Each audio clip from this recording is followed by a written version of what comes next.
भैया चले गए, नए भैया आ गए। अब नए भैया को पुराने भैया की 3000 की बात याद नहीं है कि महाराज को ग्वालियर से लड़ना चाहिए और ग्वालियर में अपना घर है और गुना सीपरी से लड़े हैं, लेकिन ग्वालियर से लड़ना। भारतीय जनता पार्टी का कार्यकर्ता हूँ, जो पार्टी निर्णय करे। विधानसभा चुनाव के बाद अब राजनीतिक दल लोकसभा चुनाव की तैयारियों में जुट गए हैं। कयास लगाए जा रहे हैं कि आगामी अप्रैल मई महीने में लोकसभा चुनाव हो सकते हैं। मध्य प्रदेश की राजनीति में पिछले 2 दशक से ग्वालियर चंबल अंचल में कांग्रेस पार्टी के लिए किंग मेकर की भूमिका निभाता आया है। भले ही कांग्रेस को ग्वालियर अंचल विधानसभा का किंग नहीं दे पाया हो, लेकिन एक बार फिर कांग्रेस ग्वालियर का रुख करती नजर आ रही है। ग्वालियर चंबल अंचल में कांग्रेस के 5 बड़े दिग्गज नेताओं को करारी हार मिली है, जिसके बाद ग्वालियर से ही लोकसभा चुनाव की तैयारियों के बीच राहुल गांधी की लीडरशिप में भारत जोड़ो न्याय यात्रा को मध्य प्रदेश में हरी झंडी भी मिली है।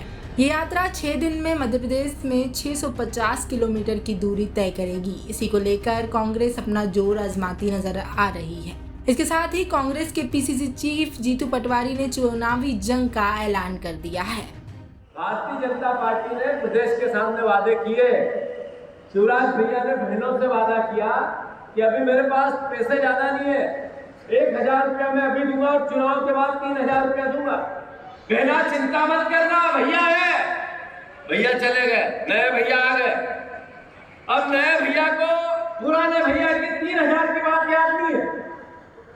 पुराने भैया ने कहा था मोदी गारंटी 2700 रुपए गेहूं का दाम करेंगे। उन्होंने कहा था 7100 रुपए धान का दाम करेंगे, 2 लाख नौकरियां देंगे, हर घर रोजगार। अब नए भैया को मोदी गारंटी याद नहीं है। हमारा दायित्व है कि इन दोनों भैयाओं को याद दिलाएं कि कांग्रेस पार्टी विपक्ष में है और आपको 3000 रुपया जब तक नहीं करोगे, हमारे विपक्ष विधायक सदन में और मेरे परिवार के ये भैया जो यहाँ खड़े हैं सड़क पर, जब तक पीछा नहीं छोड़ेंगे तब तक आपने जो वचन दिए वो पूरा नहीं कर।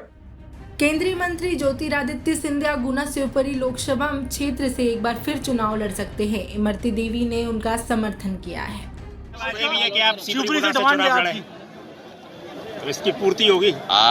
मैंने देवेंद्र जी ने तो उस दिन मंच से कहा, मैंने सदैव कहा है कि मैं भारतीय जनता पार्टी का कार्यकर्ता हूं, जो पार्टी निर्णय करे उसका पूर्ण सर माथे लगाकर उसका पूर्ण उस निर्णय का पालन करना हमारी जिम्मेदारी। जी ने इच्छा जता दी है कि ज्योतिरादित्य सिंधिया जी यहीं से लड़े ग्वालियर से। प्रद्युमन जी नहीं तो मैं भी कहती हूँ कि महाराज को ग्वालियर से लड़ना चाहिए और ग्वालियर में अपना घर है और गुना सीपरी से लड़े हैं, लेकिन ग्वालियर से लड़ना चाहिए।